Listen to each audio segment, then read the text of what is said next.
ನಾವು ಹಲವಾರು ವಿಚಾರಗಳನ್ನ ಪತ್ರಿಕಾ ಮಾಧ್ಯಮದ ಮುಖಾಂತರ ಮತ್ತು ದೃಶ್ಯ ಮಾಧ್ಯಮದ ಮುಖಾಂತರ ಮತ್ತು ಕಂಪ್ಲೇಂಟ್ ಕೊಡುವ ಮುಖಾಂತರನೂ ಸಹ ಸನ್ಮಾನ್ಯ ವ್ಯವಸ್ಥಾಪಕ ನಿರ್ದೇಶಕರಿಗೆ ಸಂಸ್ಥೆಯಲ್ಲಿ ನಡೀತಾ ಇರ್ತಕ್ಕಂಥ ಎಲ್ಲ ವಿಚಾರಗಳನ್ನು ತಿಳಿ ಹೇಳ್ತಕ್ಕಂಥ ಕೆಲಸವನ್ನು ಮಾಡಿದ್ರು ಸಹ ಯಾವುದೇ ಘಟಕಗಳಿಗೆ ಇವರು ಭೇಟಿ ಕೊಡದಲೆ ನಿರಂತರವಾಗಿ ಆಕ್ಸಿಡೆಂಟ್ಗಳು ಆಗ್ತಾ ಇದ್ರೂ ಸಹ ಬಿಡಿ ಭಾಗಗಳ ಕೊರತೆ ಎದ್ದು ಕಾಣ್ತಾ ಇದೆ.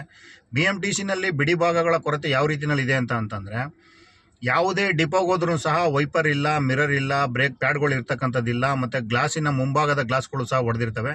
ಇಂಥ ಇದರಲ್ಲಿ ದುಸ್ಥಿತಿಯಲ್ಲಿ ಇವತ್ತು ಚಾಲಕರು ಗಾಡಿನ ಓಡಿಸ್ತಾ ಇದ್ದಾರೆ.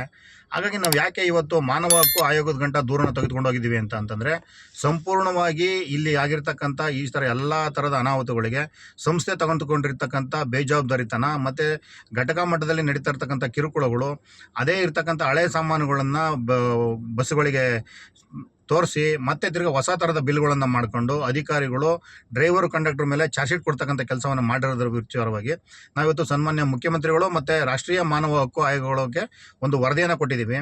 ಘಟಕ ಮಟ್ಟದಲ್ಲಿ ಈ ಥರ ಬಿಡಿ ಭಾಗಗಳ ವಿಚಾರದಲ್ಲಿ ನಡೆದಿರ್ತಕ್ಕಂಥ ಏನು ಹಗರಣಗಳೇನಿದೆ, ದಯಮಾಡಿ ಇದನ್ನು ರಾಷ್ಟ್ರೀಯ ಮಾನವ ಹಕ್ಕು ಆಯೋಗ ಮಧ್ಯಪ್ರವೇಶ ಮಾಡಿ ಕಾರ್ಮಿಕರಿಗೆ ಆಗ್ತಾ ಇರ್ತಕ್ಕಂಥ ಅನ್ಯಾಯವನ್ನು ಸರಿಪಡಿಸ್ಕೊಡ್ಬೇಕು ಅಂತಕ್ಕಂಥ ಒಂದು ಮನವಿಯನ್ನು ಮಾಡಿದ್ದೀವಿ ಸರ್. ನಾವು ನಾನಿಷ್ಟು ಕರ್ನಾಟಕ ರಾಜ್ಯ ರಸ್ತೆ ಸಾರಿಗೆ ನೌಕರರ ಸಂಘದ ಅಧ್ಯಕ್ಷ ಜಗದೀಶ್ ಅಂತೇಳಿ.